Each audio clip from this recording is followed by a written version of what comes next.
আসসালামু আলাইকুম। আজকে নিয়ে এসেছি একটা ভর্তার রেসিপি। এটা হচ্ছে ফুলকপির ভর্তা।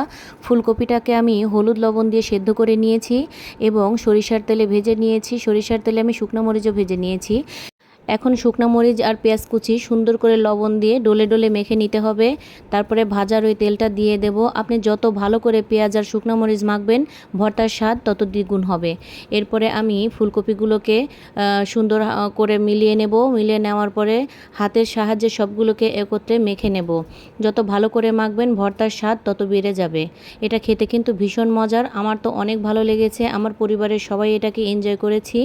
আপনি যদি ভর্তা প্রেমী হয়ে থাকেন তাহলে এই রেসিপিটি আপনার জন্য। আর নিত্য নতুন ভর্তার রেসিপি পেতে আমার পেজটিকে ফলো করে পাশেই থাকবেন। দেখা হচ্ছে পরবর্তী ভিডিওতে। সেই পর্যন্ত সুস্থ থাকুন। আল্লাহ হাফেজ।